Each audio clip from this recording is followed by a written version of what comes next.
In the previous video, the short reign of the paranoid Caliph Suleiman saw a massive invasion of Constantinople end in catastrophic failure, and the deaths of many of the great generals and conquerors that had expanded the Umayyad Caliphate to its greatest extent during the reign of his predecessors.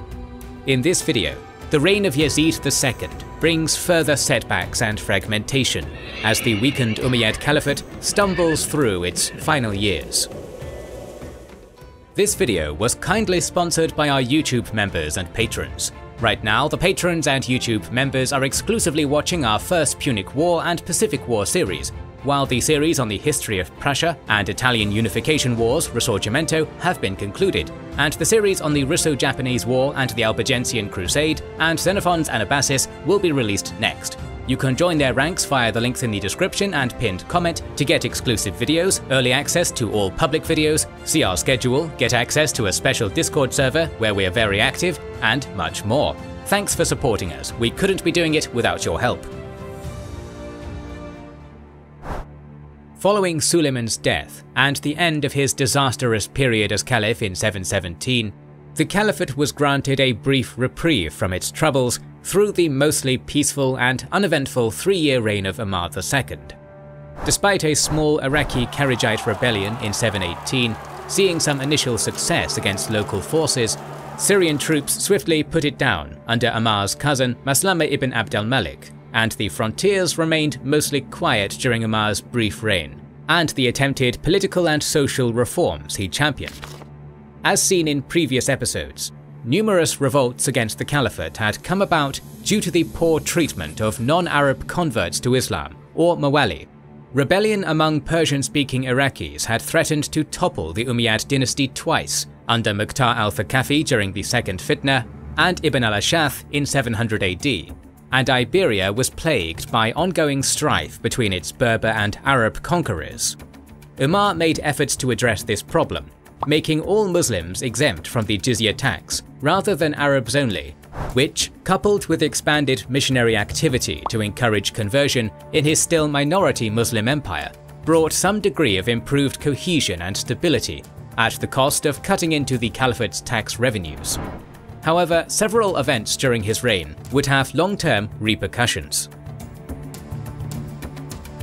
First, the Caliphate met its limit on its far eastern frontiers, where the Arab holdings in Transoxiana became the battleground against a new rival in the form of Tang China. The Caliphate's holdings in the region were recent conquests brought about by Qutayba ibn Muslim, who had since been a victim of Suleiman's purges, leaving the distant frontier bereft of this popular and skillful leader. Thus, when the Arabs were drawn into an ongoing conflict between the Tang and the Tibetan Empire as a Tibetan ally, it would soon spell disaster. The caliphal vassal Khan Suluk of the Turgesh's invasion of the Tarim Basin would meet staunch opposition from Ashinashan, a leader amongst the Western Turkic Khaganate and a commander of the so-called Protectorate General to pacify the West. Despite both the Arabs and Tibetans sending significant reinforcements for this offensive push, and holding a numerical advantage, the mostly Turkic Tang-aligned force opposing them would win a decisive victory, breaking the siege of Aksu, while another Chinese force simultaneously defeated the Tibetans along the Yellow River, assuring Chinese dominance in the region for the next few decades. Suluk, for his part, promptly switched to the winning side and swore fealty to the Tang after his defeat at Aksu, even going on to attack his former overlords in Fergana, a poorly defended region. There was little support from the Caliphate's core to be found on the frontiers, for reasons we will soon cover.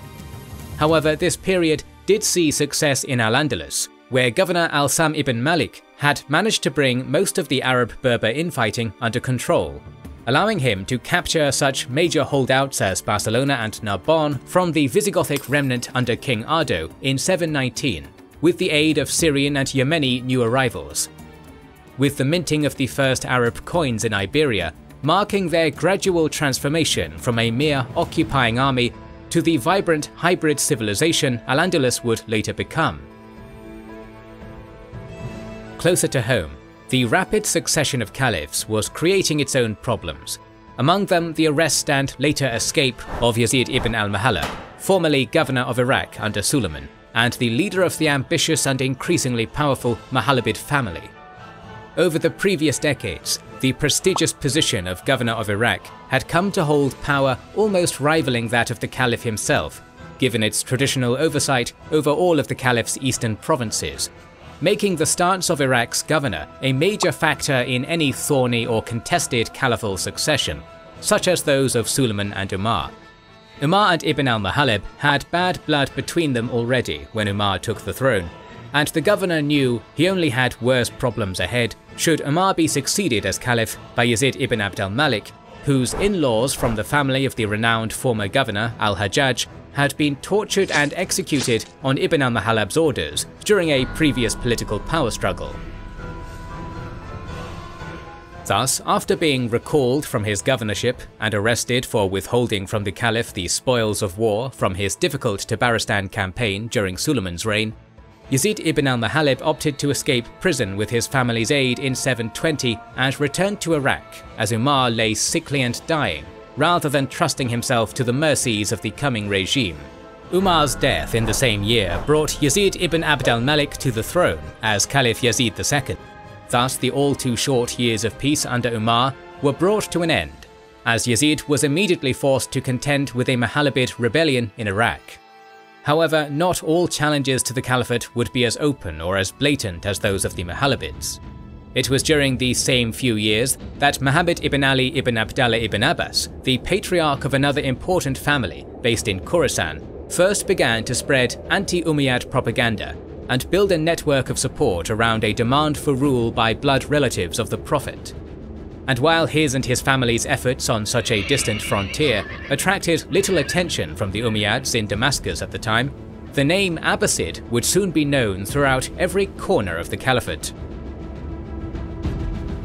The new caliph would take no half measures against Ibn al-Muhallab upon learning of his escape and subsequent refusal to swear fealty, and even before any armies had met in battle, he took steps to undermine the influence of the Muhallabid family. 3 brothers of the rebellious former governor were arrested and imprisoned, despite having not directly participated in their brothers' acts of defiance, deepening the rift. Meanwhile, Yazid ibn al-Muhallab travelled as fast as he could to Basra, where other relatives of his were among the prominent nobility and joined their own forces to his to create a formidable army. This began a standoff with the local forces in Basra, with the Muhallabids demanding the release of their imprisoned kin and spreading bribes among the defending soldiers in Basra to weaken the defenders' resolve and attract more support in their opposition to the caliph. The dwindling defenders under Adi ibn Attat attempted to hold the city, but were defeated piecemeal, with part of the army splitting from the main body to hold the city's western caravan quarter, though whether this was due to a breakdown of authority among the demoralized defenders or a poor strategic decision on Attat's part, this force would be attacked and routed from the city before the main confrontation began. The remaining defenders eventually rode out from the fortress to engage the Muhallabid besieging force in a nearby cemetery, but despite the staunch core of Syrian horsemen bolstering the local forces, they were soon defeated as well, with the rebels pushing past them in the confusion of their defeat to seize the fortress, capturing Basra and rescuing Yazid ibn al-Muhallab's imprisoned brothers. Though Caliph Yazid II's reign had barely begun, he already faced a serious challenge to his rule. Sparing Adi ibn Attat, the victorious rebel began appointing his own governors in the territories around Basra, while tribal leaders and army commanders loyal to the caliphate fled to Kufa and Syria. Interestingly, it seems the conflict very nearly reached a peaceful conclusion at this point. One of these retreating tribal leaders, al-Hawari ibn Ziyad, came across 2 messengers from the caliph escorting Yazid ibn al-Muhallab's nephew and a generous peace offer. The new caliph apparently valuing stability over any family feud, and willing to return Ibn al-Muhallab's relatives and governorship. However, Ibn Ziyad argued against this, informing the messengers of Attat's defeat, and insisting Ibn al-Muhallab could not be trusted, convincing them to turn back. Ibn Ziyad's own family rivalry with the Muhallabids may have played into his actions, as Ibn al-Muhallab's nephew, Humayd, suggested in his pleas to the messengers to continue on to his uncle. But whatever his reasons, he ensured through a few words that the civil strife would continue. However, despite Caliph Yazid's reluctance to do battle, the advantage was nevertheless his. While the Muhallabids had secured the support of most of the tribes and army commanders in Basra, aided by lingering resentment towards the Caliphate lasting since the tyrannical reign of al-Hajjaj, they had been too slow to seize control in Kufa before its reinforcement, despite the prominent places many members of the dynasty had held in the region. Thus, after some skirmishing against General Maslama ibn Abd al-Malik that saw the Euphrates crossed and the Al-Jazira region retaken by Umayyad forces, Ibn al-Muhallab left Basra with its treasury in hand, intending to march to Kufa. An advance party of Maslama's army sabotaged the canals south of Kufa, however, creating a flood that cut the Muhallabid army off from their destination, as well as from any possible reinforcement from Kufan supporters and family members, and leaving them stranded near Karbala in August 720, where Maslama's main force would catch them on August 17th. An initial engagement set the tone of the battle, with an advance force near Yazid's brother Abd al-Malik ibn al-Muhallab initially driving back the Umayyads' own advance party under al-Abbas ibn al-Walid and nearly claiming victory, only to be routed when the Syrians managed to rally and regroup with the bank of the Euphrates at their backs. Abd al-Malik would regroup with the rest of the army, digging trenches to fortify their camp next to a bridge across the Euphrates, and stationing part of the army on the opposite bank to protect a line of retreat. However, these precautions would not save the Muhallabid rebellion when the battle was finally joined. According to the sometimes unreliable testimony of the historian Abu Miknaf, Yazid ibn al-Muhallab favoured a night attack on the Umayyad camp to fill in the Umayyads' own trenches under the cover of darkness and prepare for a decisive assault at daybreak, but was overruled by the chiefs and leaders among his army, who insisted they abide by the terms of honourable combat under the Quran they had agreed upon with the Umayyads prior. Yazid disagreed, claiming the Umayyads were unlikely to show the same chivalry. This odd episode is likely coloured by Abu Miknaf's anti-Umayyad biases, but the battle itself bore out his supposed warning, with the Umayyads opening the full-scale battle on August 25th by sending a force in small boats to set the bridge ablaze and divide the Muhallabid army. On top of cutting off a line of retreat and stranding some of Yazid's forces on the opposite side of the river from the battle, the torching of the bridge was already enough on its own to cause many of Yazid's questionably dedicated soldiers to break and attempt to flee, only to be rounded up and beheaded as an example on their own commander's orders, leaving the Muhallabid ranks in chaos before the first blows were even traded. A greater blow would be the death of Yazid's brother, Habib, who commanded the Muhallabid right flank, and perished early in the battle. The death of his brother, combined with the other setbacks and pressing defeat, seems to have unbalanced the elderly Muhallabid leader, whose words and behaviour following are marked with a single-mindedness bordering on madness.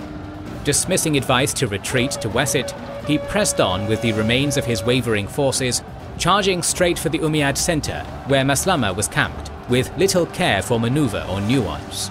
The greater Umayyad numbers and Yazid's seeming death wish made the outcome of the battle certain. Yazid and his companions clashed with Syrian cavalry until their defeat, with a warrior named Al-Qal ibn al-Ayyash fighting his way to Yazid, whereupon the two men dealt each other fatal blows. Another of Yazid's brothers, al-Mufaddal, commanded the left wing with more skill and discipline, and even saw some success after the routing of the rest of the army. But when news reached him of the deaths of his brothers and the flight of his allies, he fled the battlefield, the decisive battle ending whatever threat the Muhallabids posed.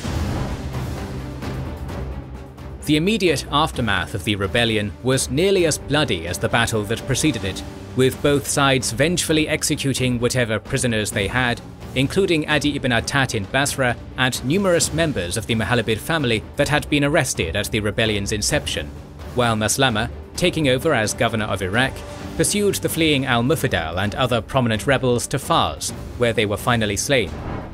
Though quite large in scale, this rebellion was fairly short-lived, and its impact on history would likely not have been great if not for the previously mentioned Abbasids building support for their own ambitions.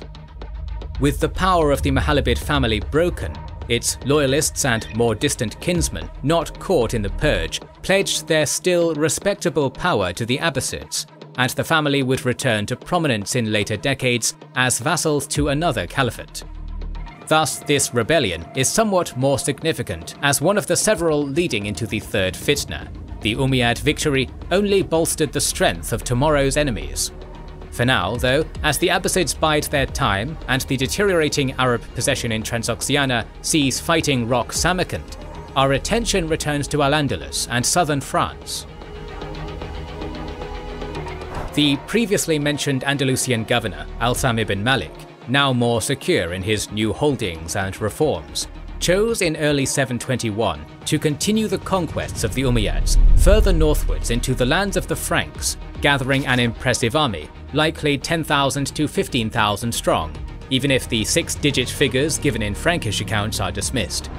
On top of bringing further prizes and revenues for himself and the Caliph by his conquests, Al-Sam seems to have rushed into further outward expansion, in part to keep the fragile harmony within Al-Andalus, hoping the Arab and Berber soldiers and settlers so recently at each other's throats could come together for plunder and holy war in France, rather than returning to their infighting at home. Narbonne was established and provisioned as the forward base from which the campaign would be launched, while to the north, Duke Odo of Aquitaine gathered forces of his own and sent out calls for aid. Though the exact date of his advance into Francia is unclear, it coincidentally seems to have taken place very shortly after the death of the Frankish king Chilperic II, leaving Francia technically under the rule of Theuderic IV, an 8-year-old boy. However, this was far less significant than it might sound. Real power was held by the steward, Charles Martel, who held the rather odd title of mayor over all the Frankish kingdoms after his victory in a many-sided struggle that had started as a civil war for Charles's native Austrasia. When Chilperic, then king of Neustria, had attempted to take advantage of the chaos and jointly invaded with King Radbod of Frisia, their opportunism backfired, with Charles eventually defeating not only his Austrasian rival, Plectrude, and the invaders, but also the previously mentioned Odo, who briefly joined Chilperic as an ally once the Neustrian king's war was a defensive one. Finally betrayed by Odo and delivered into Charles's hands, Chilperic surrendered most of his authority to Charles, being elevated to become king of all the Franks in name, but in truth serving as nothing more than a puppet, less than 3 years earlier in 718. Chilperic's passing and the crowning of Theuderic by Charles removed any lingering internal threat to the steward's power, and allowed him to consolidate his hard-won position. But despite this new security, Charles would not be coming to answer his former enemy Odo's call for reinforcement.